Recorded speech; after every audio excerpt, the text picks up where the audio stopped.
Uh, Today we've got Brian Murphy and Bruce Pym with Meridian Capital. Brian is president of the firm, and Bruce is managing director. And Meridian is the oldest and largest investment banking firm focused on the Pacific Northwest. And I'm particularly favorable to them because they've been very active in the Spokane region. Among other transactions, they've represented Old World Christmas, Tedder Industries, Berg Manufacturing in transactions in recent years. They're just a great firm and wonderful to work with. They're sponsors of the Spokane Angel Alliance. And so I thought, given kind of the effervescence and the volatility in the markets right now, and the new players with names like SPACs and Robinhood, that it would be valuable to get an update on the outlook for mergers and acquisitions and private equity for 2021. Now, this is an Ignite webinar.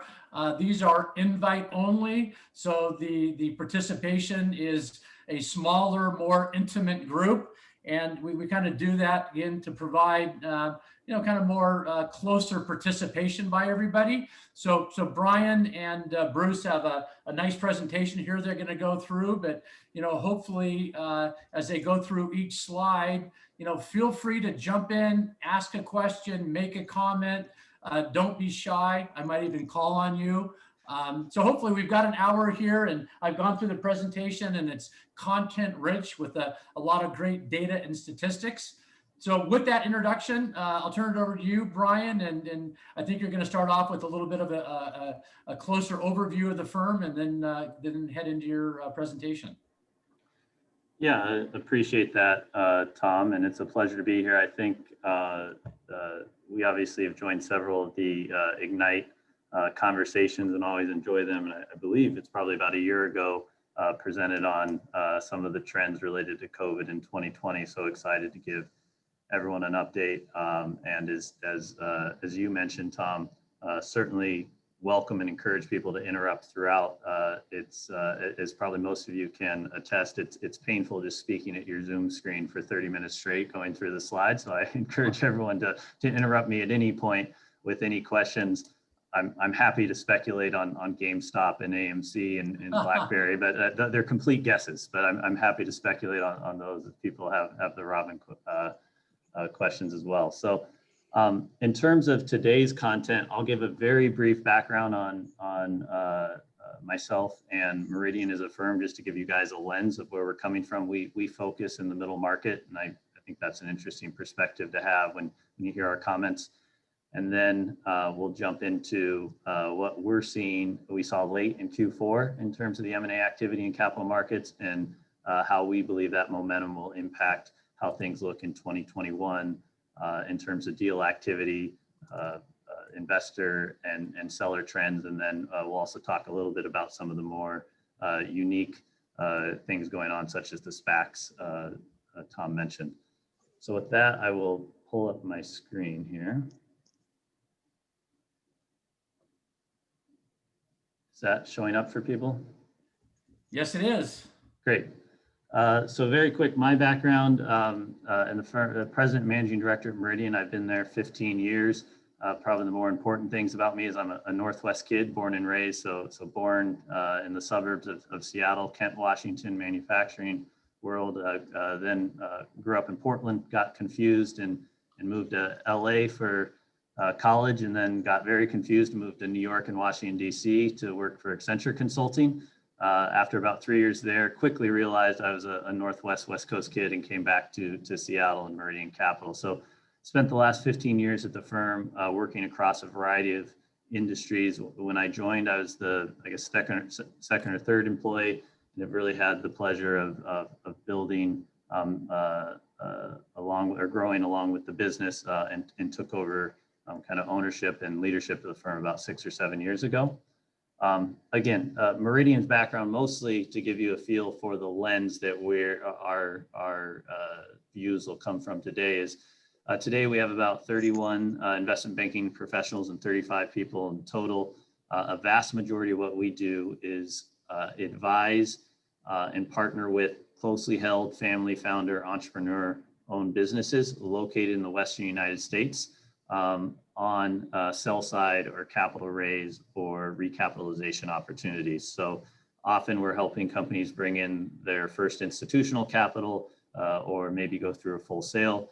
The world we live in is the middle market. For us, we define that, transaction values between about 20 and 500 million.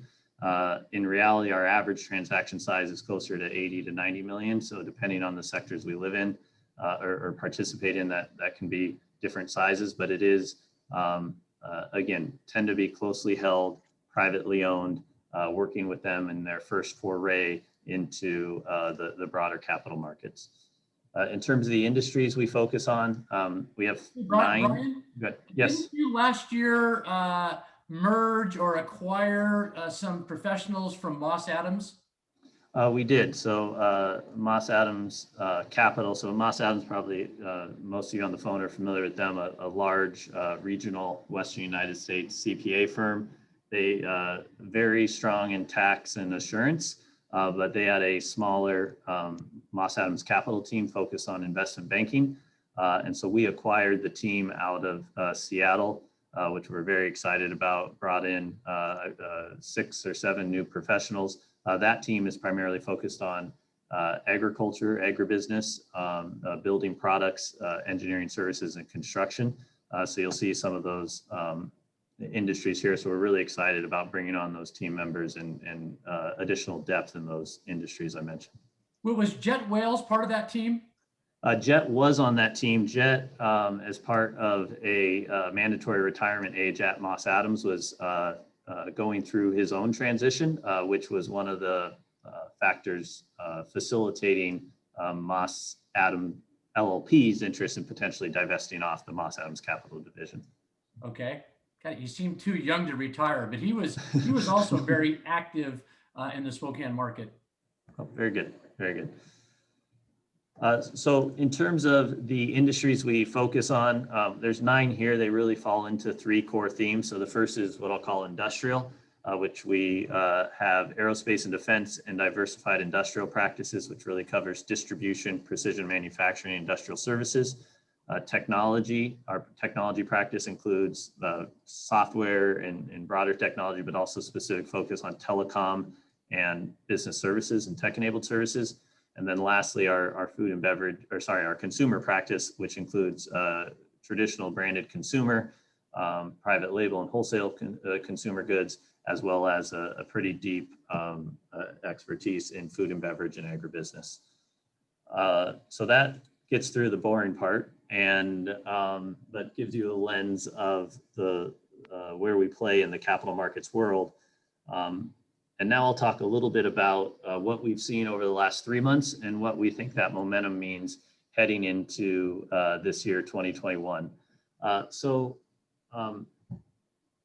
I'm sure several of you have gone to presentations on what happened in Q2 and Q3 of 2020 to the capital markets, but suffice to say that it wasn't a pretty time for M&A deals getting done from late Q1 through early Q3 in the markets. There was virtually a complete standstill of deal volume, primarily driven by 3 things. One, obviously, business uncertainty and volatility was due to COVID, was having an impact on a lot of the financial and balance sheet performance of the middle market companies. 2, given that uncertainty, a lot of the private equity firms and cash flow lenders that drive a lot of the activity and investor interest in the lower middle market essentially stop making investments to focus on their own portfolios and get a feel for how their existing clients would perform. And given the uncertainty of within their portfolios, we're very hesitant or conservative about putting new capital in the market. And then the broader financial institutions, the banks or lenders that support middle market transactions, again, these are primarily cash flow lenders, essentially stop lending for a 60 to 120 day period, bringing deal volume to a halt. What's incredible when you look at these 2020 numbers is for the full year, deal activity, number of deals was only down about 5% over 2019. And the amount of deal volume here, about $1.7 trillion, was only down about 20%. And the reason for that, when you go on to looking at Q4, is there was a tremendous recovery in M&A activity in Q4 2020, which provide us a backdrop heading into 2021. And I'll talk a little bit more about that, but there was that Q4 demand was really driven by a couple things. One, I'd say the early adopters of being concerned about a change in administration in the White House and the potential impacts on capital gains. But also just going into 2020, there had been record private equity fundraising, a lot of capital in the market. And when you essentially have 6 months of a slowdown, a lot of pent up demand that was just released from the market in Q4. Another thing that really surprised us is, I think when I showed a similar graph to this on the right, probably in June, July to this group, we were expecting multiples to come down to the mid 8s in terms of average for the year. You'll see that 2020 was actually, at least going back the last 15 years, and I would guess probably for the last 50 years, record valuations in the lower middle market in North America. One, that's a function of, again, a lot of capital and investor interest in the market. But two, that's probably a little bit skewed because the deals that did get done in the market tended to be in technology or companies that saw significant bumps due to COVID. So the business that the transactions were getting done tended to be in a little bit higher value markets, but still averaging out the entire year, an impressive Q4, driving momentum into 2021. Hey, Brian, from a Yes. from a macro standpoint, you kind of say in Q4, there's demand driven by a lot of cash sloshing around in private equity firms. There's supply by aging baby boomers, concern about increasing capital gains tax, maybe just some skittishness about the pandemic. If you just had to guess, was there more demand than supply, or kind of more supply than demand? If it was one that kind of edged out the other, which was it? There was significantly more demand than supply. In our conversations with private equity firms, there was we saw a couple of things. One, private equity firms were calling us and expanding, not necessarily their geographic focus, but expanding their flexibility on deal terms, moving into minority, just trying to find ways to put money to work, given the record fundraising. Is probably most of on the phone. When you have record fundraising levels for 2, 3, 4 years, you need to put although you have a 10-year cycle on your private equity fund, you need to really put that money to work in the first 3 years of raising that capital, or you're really essentially behind the 8 ball during that 10-year fund life in terms of building business. So we had a lot of private equity firms calling us and saying, we're willing to be a lot more flexible. We've lowered our target equity return profiles. We're willing to do minority deals. We're willing to share on governance. But we're seeing the deal activity, but we're not seeing the deal quality. The number of A deals in markets have come down, and the number of deals coming out for distressed or clearly got a one-time bump to COVID and are asking to be paid on this new record EBITDA is there. So that's been really interesting. Now, admittedly, private equity firms always complain about that, but it was more of a sentiment in Q4. Okay, and then just out of curiosity, the deal flow that private equity firms come across, is that primarily sourced directly by them just picking up the phone and calling companies, or is it really coming from firms like yours? It's definitely a combination. The private equity firms and for the business owners on the phone, particularly those that I think get to a certain size, maybe above 10 or 20 million in revenue. I'm sure you're all getting email blasts and cold call outreach from private equity firms. Private equity firms, particularly the larger ones, hire literally calling centers and email blast firms to go after very broad outreach to try to get coverage. That said, I would guess 60 to 75% of the private equity deals done are banked or advised by an investment bank. They tend to be higher vetted deals, and given the complexities of getting deals done in today's market, given all the diligence, legal, and COVID concerns, we're biased as an investment bank, but I think most private equity firms would say they'd rather pay a little bit more in a deal that was shopped by an investment bank because they know it's been vetted and there's a resource there to help get through some of the complexities that have popped up given the pandemic. Got it. Thanks. So now we'll talk a little bit about what do we think, what trends are driving what we believe is our view on 2021. And I'll give you the punchline, which is the last slide in the deck, is we think there's a very good chance that 2021 will see a record number of deals happen in the market. The previous record was about 14,100 deals in a year in North America. Early indications are based on the number of deals coming to the market and that investor demand I was talking about is we could meet or comfortably exceed that number. Why is that happening? Well, we'll talk a little bit about the demand side, which is the buyers, and then I'll talk about the sellers. On the demand side, we just talked about there's a record amount of dry powder, which is driving a record amount of buying power from the private equity firms. There's also very strong balance sheets from the strategic markets.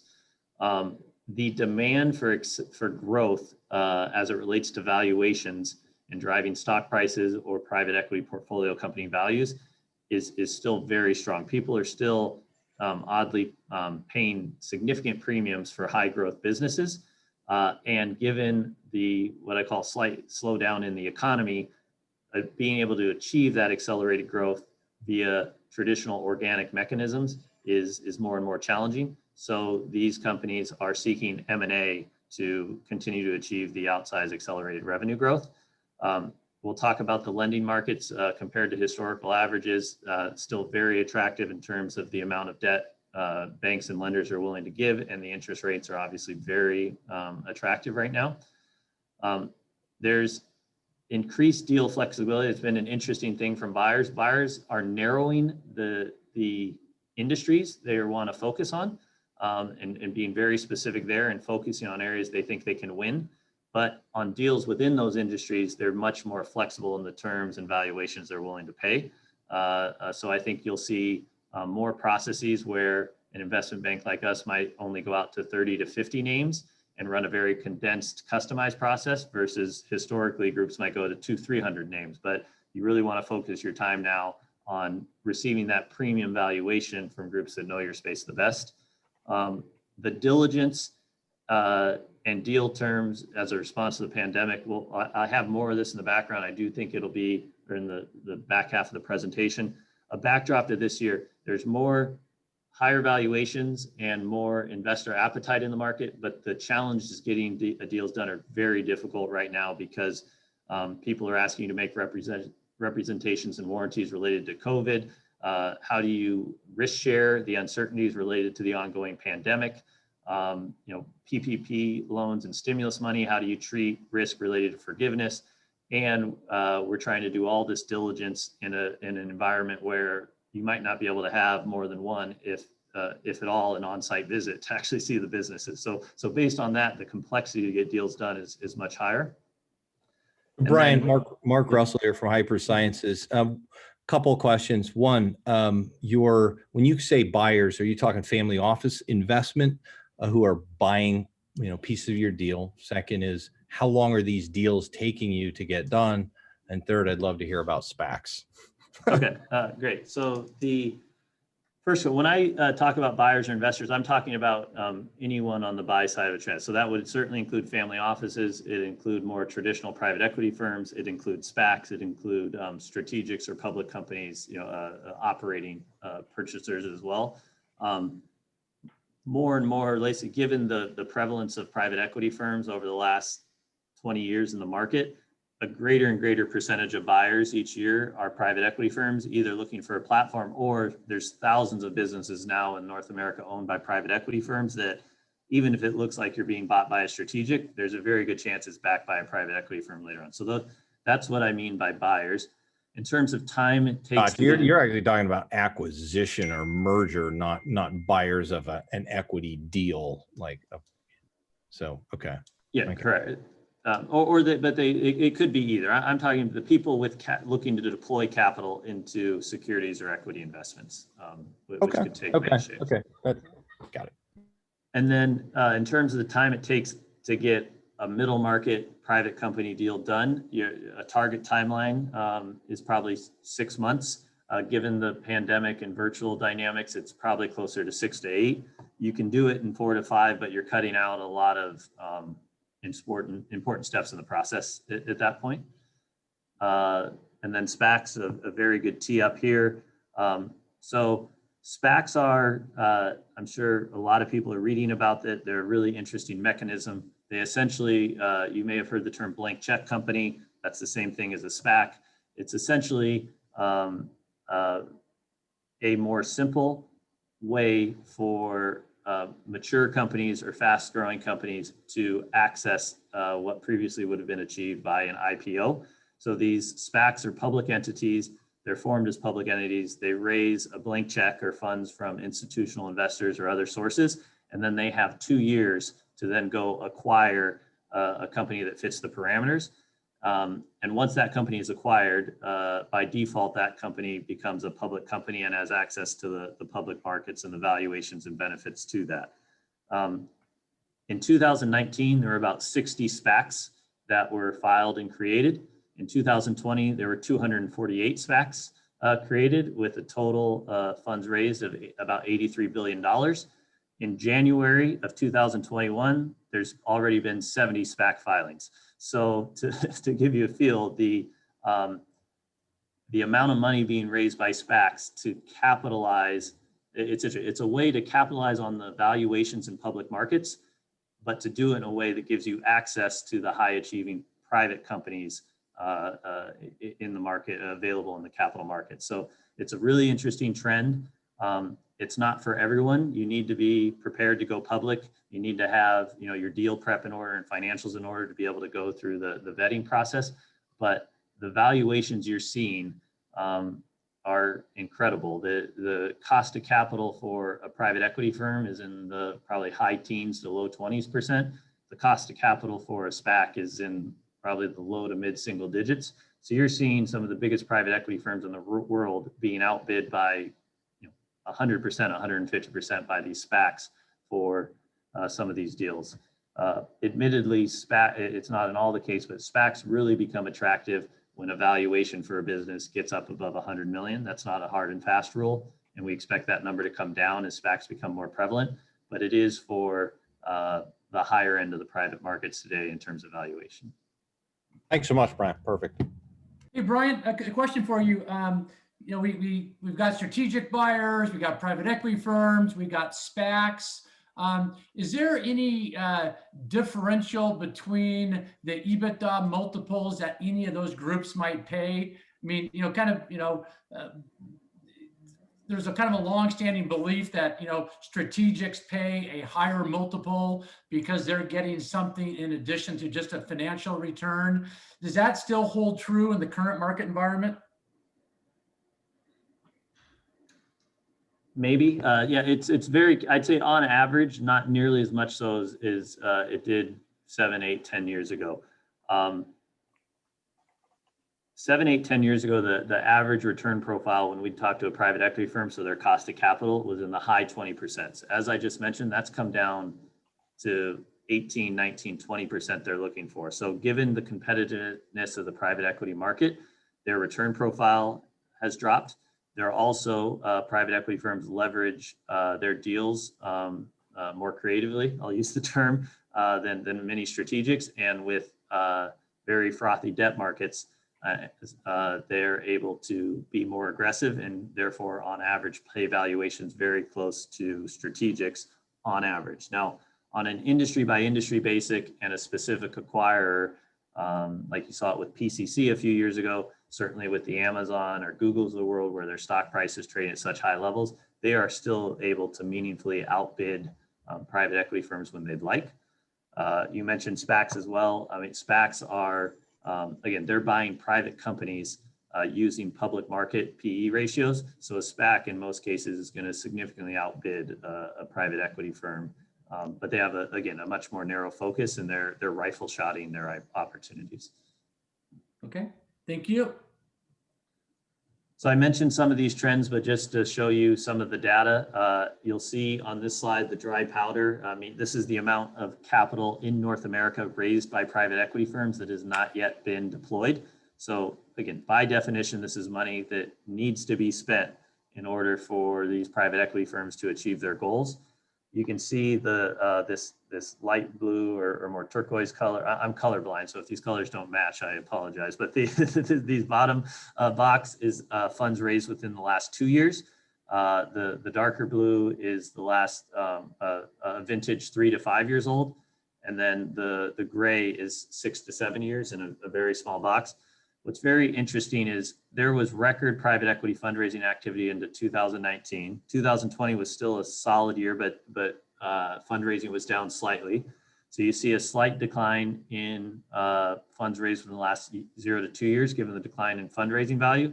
But what's interesting is you saw a pretty meaningful pop, about a doubling in the undeployed funds that are 3 to 5 years into their fund life.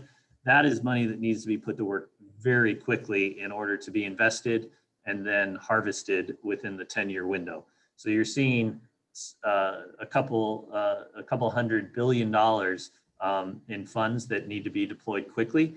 If you add the $83 billion recently raised by SPACs, you're talking about $300 billion that by definition needs to be spent in the next couple of years. And on top of that, it's expected that 2021 will be probably another record year for fundraising in private equity. So all this is to say there's a lot of buying power in the market. This does not take into account the record amount of cash on balance sheets for a lot of companies in the public markets, which are also buyers.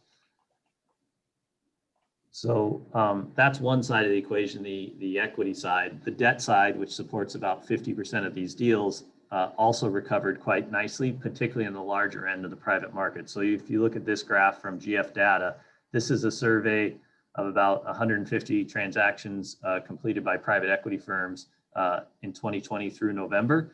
And you'll see that for deals above $50 million and $100 million, multiples, so multiples of EBITDA that were being lended on deals held flat or close to flat, or were up a decent amount in 2020, despite some of the challenges in Q2 and Q3. So still a tremendous amount of debt in the market, given some of the fiscal policy. Interest rates continue to be low.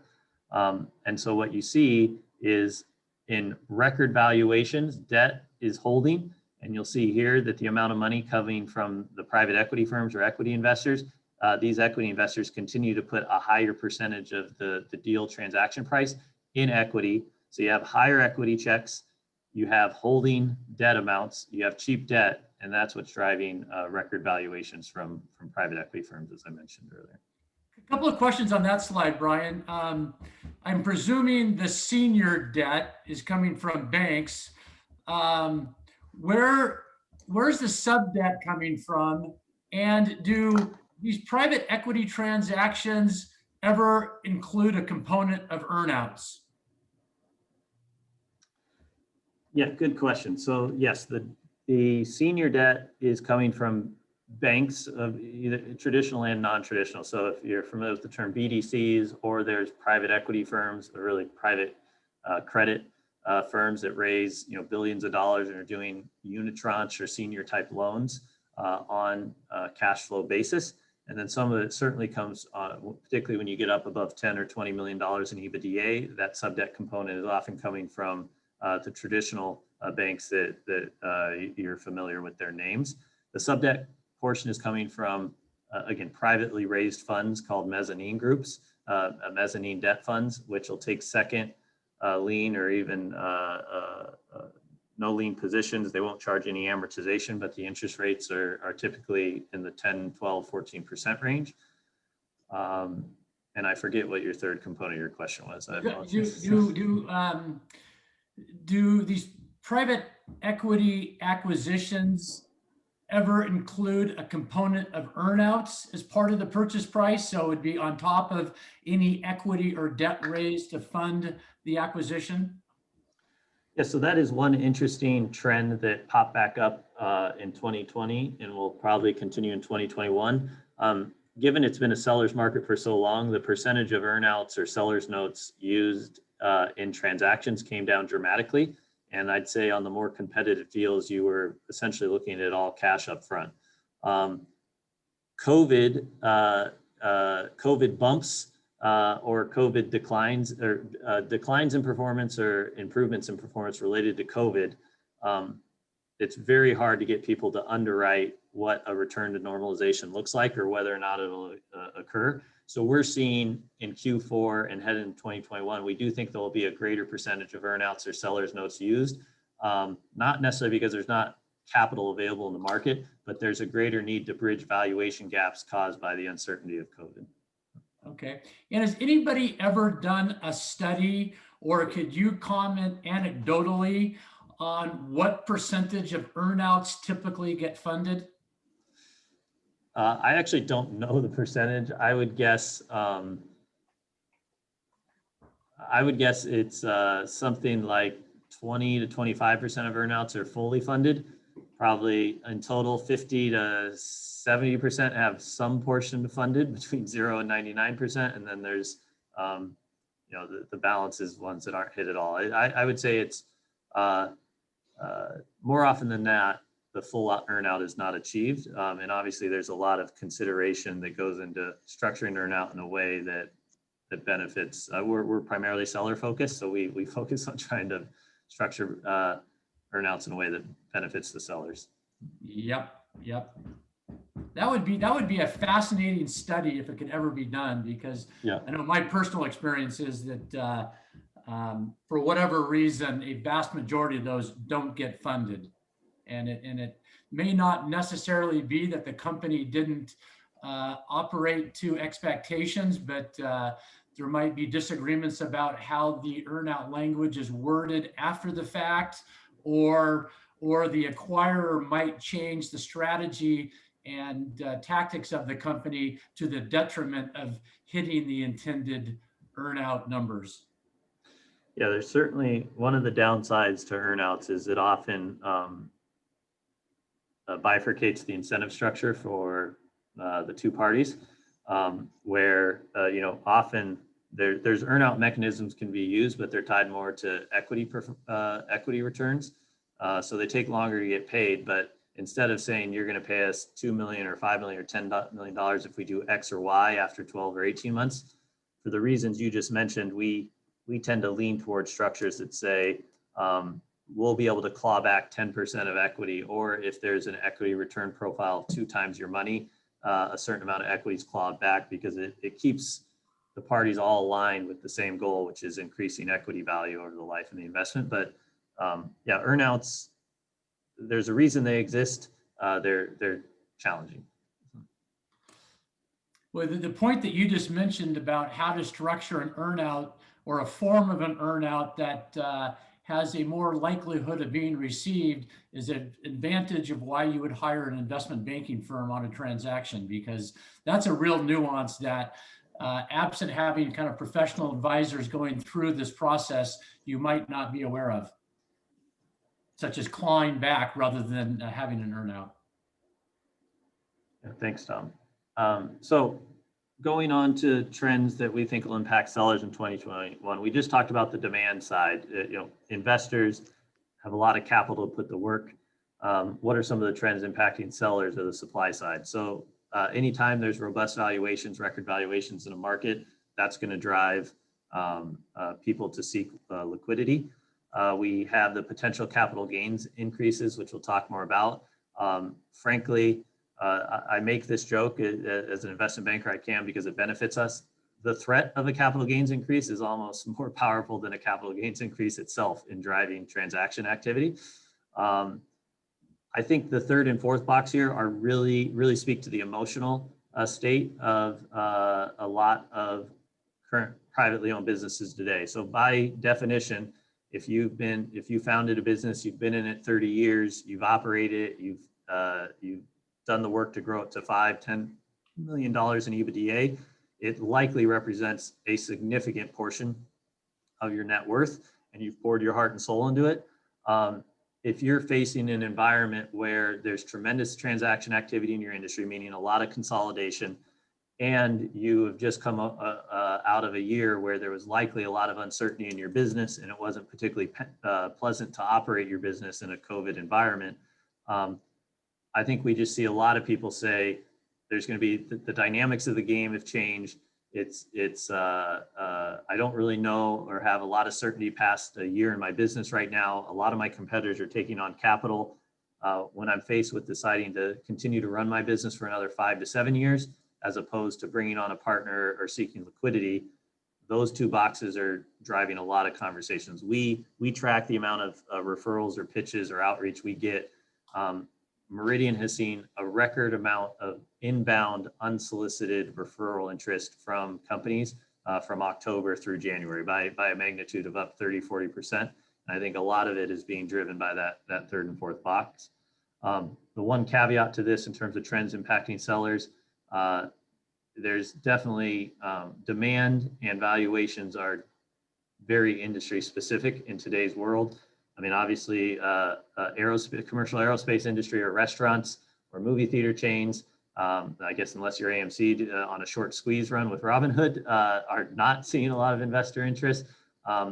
Technology, business services, food and beverage, agriculture that either benefited from or are very resistant to the dynamics of the current pandemic are seeing record activity in valuations. I already talked about this slide, but again, we're at 10.3 times average. We're at a high, so this is just another way to show the graph I showed previously that valuations continue to be high. But I think more interestingly, and I'm sure many of you have seen this, but it's an illustrative example of the impact on capital gains and why it drives people to potentially lock in the capital gains rate that currently exist.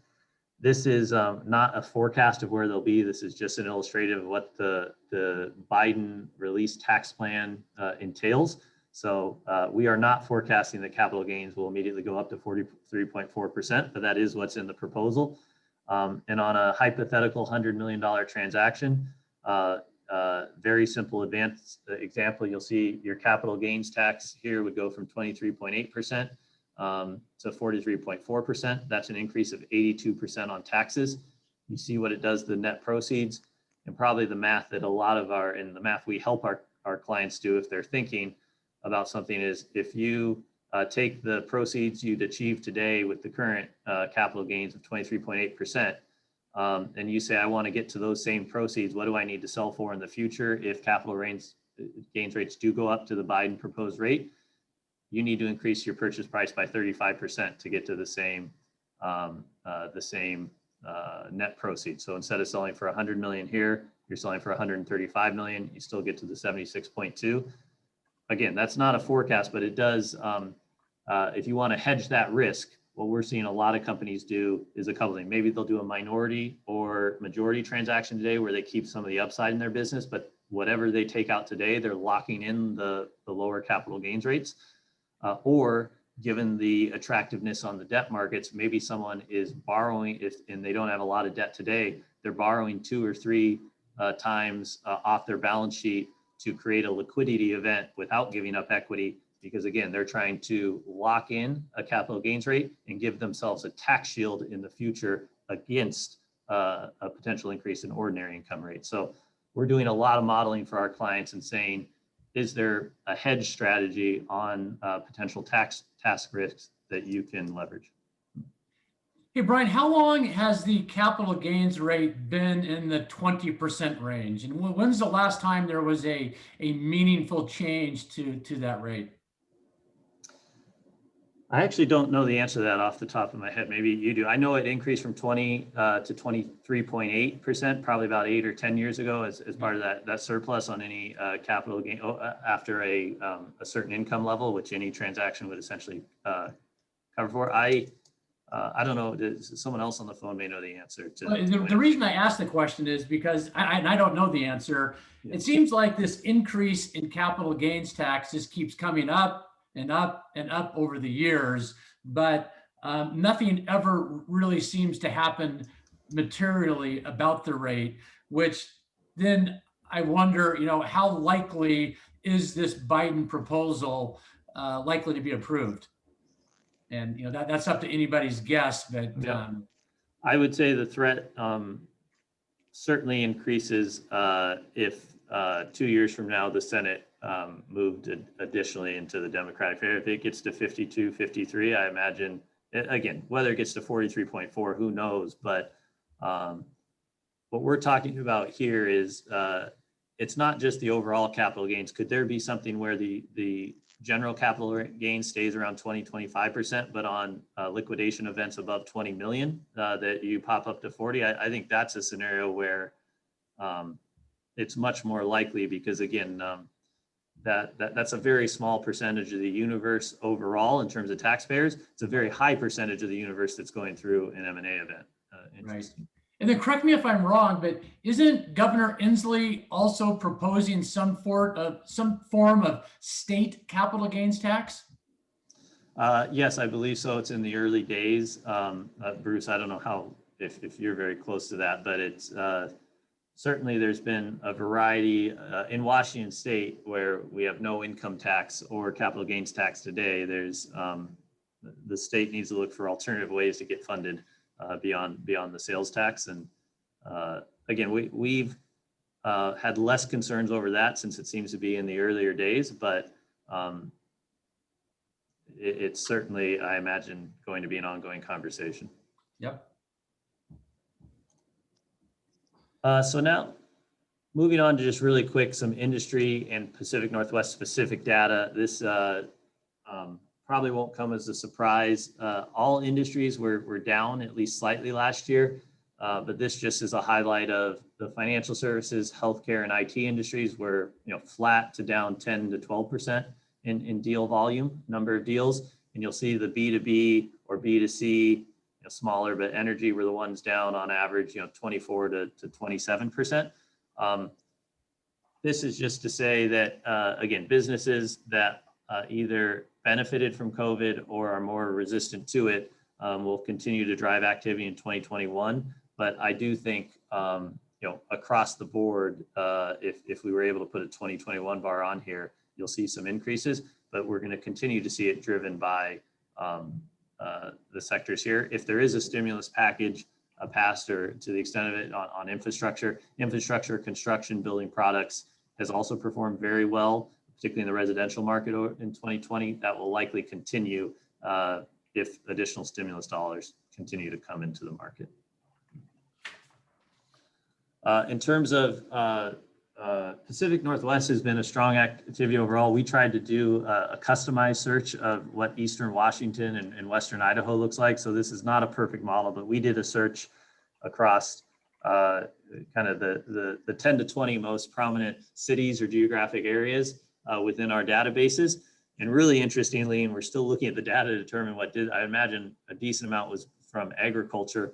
But you'll see actually in Eastern Washington and Western Idaho and in the geographic areas around these cities, we actually saw a strong pop in deal volume last year, despite overall transactions in the Pacific Northwest being down slightly.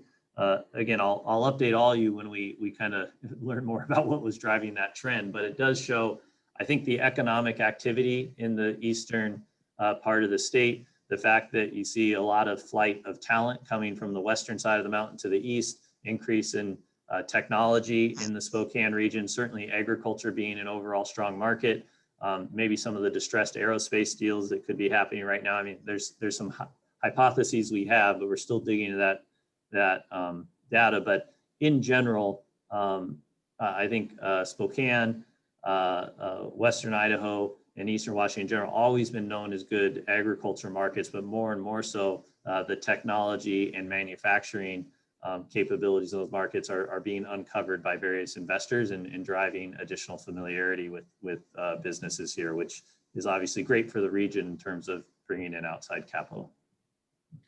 Brian, can you talk about a couple of representative recent announced transactions that you and your firm have worked on in the region? Sure. So recently, one was Berg Manufacturing in the aerospace and defense sector, mostly defense sector. I would guess most of you are familiar. They make what I'll call infrastructure solutions and shelters, primarily for military purposes, U.S. military.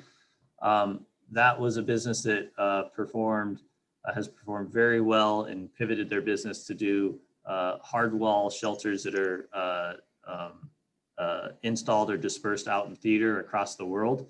Secured some very strong contracts that became very attractive to a company called HDT, which is about a $500 million defense contractor that was really looking to build off the technology and contracts of those hard wall engineering capabilities Berg had. What's interesting about HDT, which Mark, I mentioned to you earlier, is HDT is backed by a multi-billion-dollar private equity firm called Charles Bank out of New York. So that's a perfect example where, although the buyer and most of the negotiations happened with HDT, the strategic competitor in the market, the business was being backed by a multi-billion-dollar balance sheet from Charles Bank. And we're seeing more and more of that, but it's an example of technically a private equity firm was the buyer, but there were synergies and competitive dynamics in the market that allowed them to pay a valuation closer to a strategic value. The other one that's relevant and I think very interesting, Tedder Industries, a vertically integrated manufacturer and supplier distributor really of personal protective products, gun holsters and other products such as that. Great business, sell a vast majority of their product via e-commerce. So vertically integrated e-commerce business. We're seeing a lot of positive trends in terms of demand for personal protective equipment in the market and self-defense type equipment.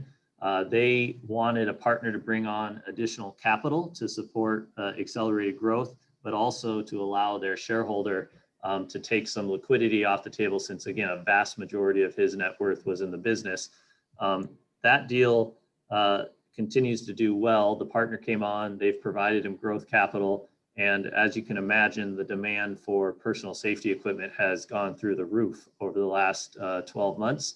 And so bringing on that additional partner is a company called Main Street Capital, a public BDC that's an evergreen fund, meaning they don't have an investment cycle. So it's a long-term investor investing in a business out of Post Falls, Idaho, that was able to provide capital to benefit from the recent trends. So those are probably the two most recent, one primarily a financial buyer, the other more of a strategic hybrid, but both, I think if you talk to our clients, would say successful partnerships going forward.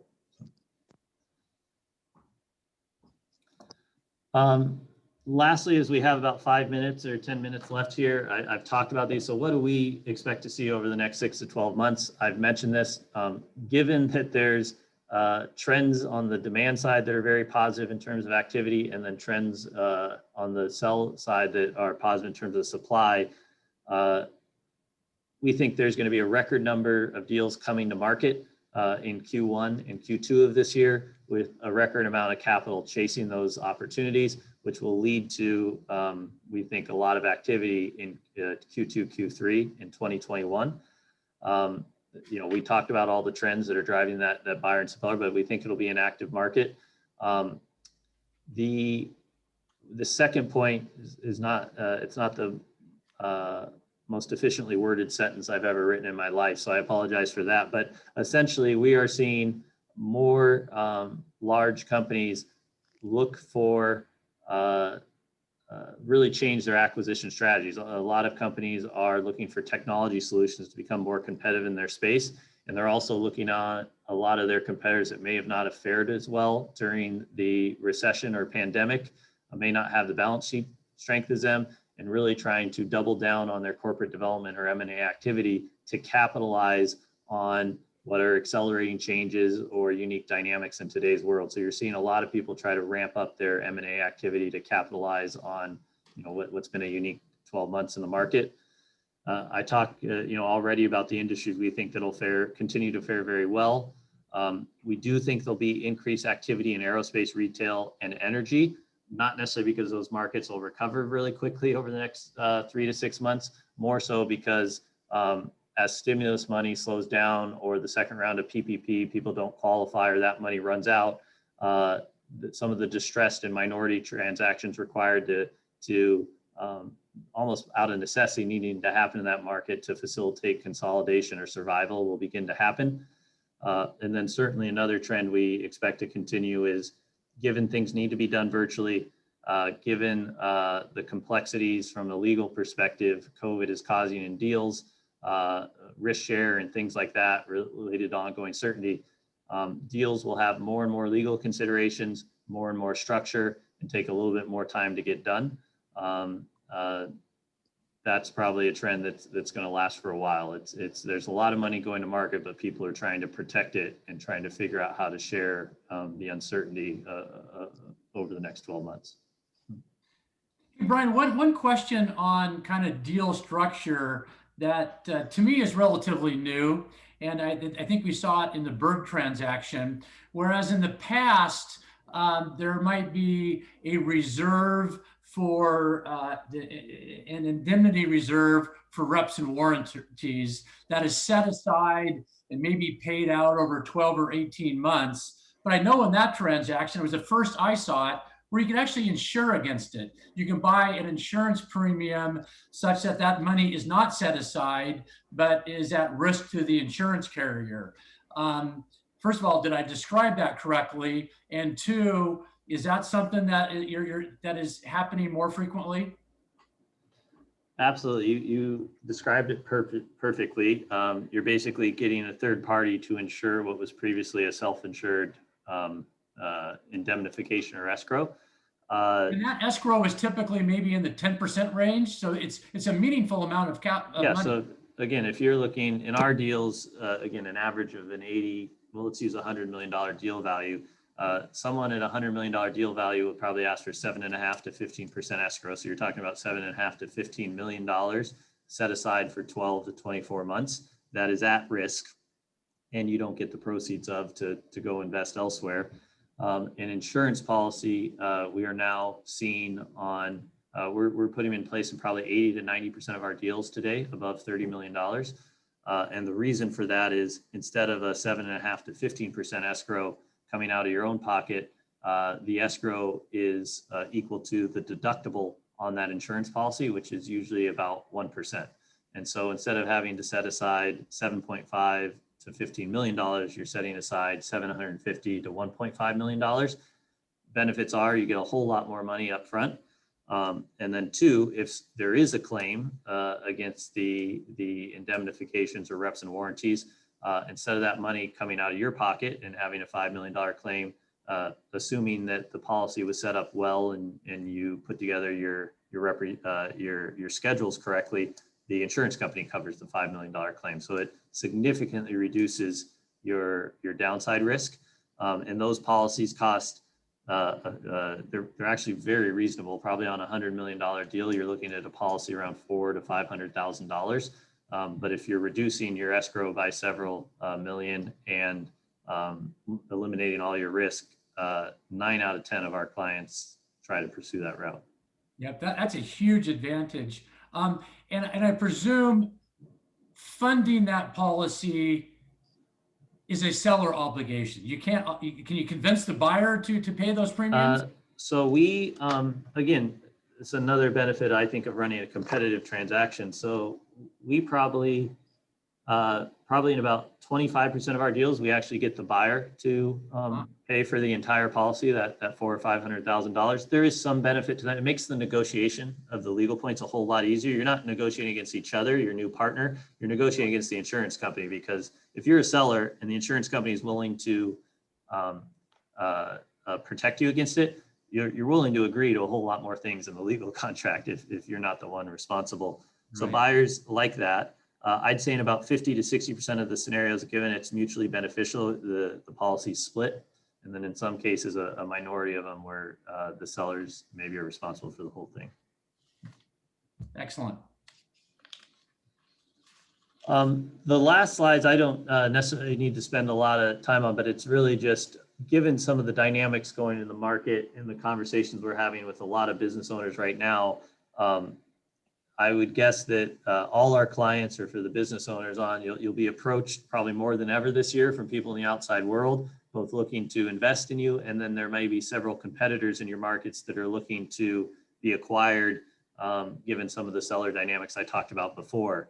And given the ongoing complexity in the deals and how fast some of these conversations are to happen, again, what we're telling people is whether you're a buyer or seller, putting the strategies, the finances, the succession plans in place to be prepared to capitalize on something that's opportunistic as it comes up is very important. And so I won't go through this whole slide given we're at our time, but I do think, I say this to Tom all the time, is one nice thing about investment bankers is literally 30 to 40% of our world is giving away free advice and just prepping people pro bono on the things they should be considering for a sale, what's going on in their market, what are the trends and why are people paying higher or lower values, what things can you do to for transaction readiness to be ready to be a buyer or seller. That's all stuff that are easy conversations to have. They're often things that can be done very simply if you're aware of them. And again, most credible investment bankers would do that analysis for you for free. And so regardless of who your advisor is or the relationships you have, I'd recommend reaching out to them to get a feel for how you can continue to position yourself well. And that's really a very valuable, somewhat untapped resource to kind of put some specificity around what Brian is saying.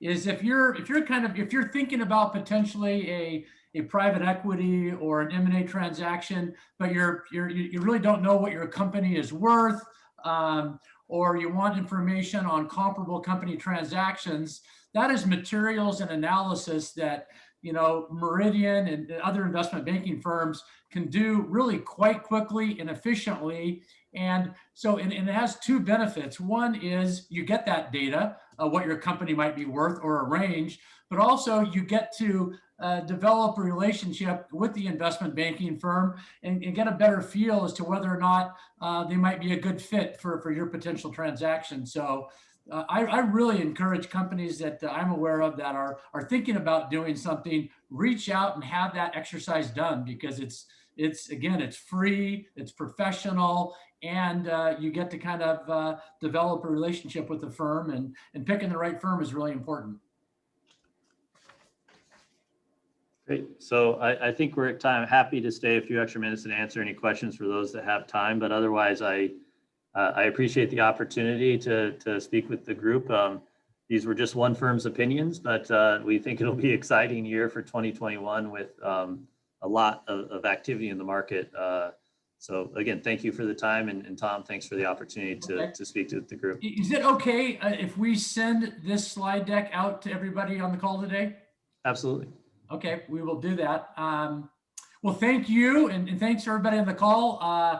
I know I learned a lot, much appreciated. And then also just want to highlight that next Thursday, we have an Ignite Talks on February 11th, and we've got Scott Vincent presenting. And Scott is the founder of Mod Pizza. And ironically, Scott has also over the years owned at least one, but I think two companies in the Spokane area. So really a fascinating entrepreneur. So if you have time next Thursday, sign up for that. But with that, thanks, Brian and Bruce. A very valuable presentation, and thanks for everybody in the call that participated. Thanks, everybody. Take care. Thank you. Thanks, Ryan. Bye now. Thanks, bye.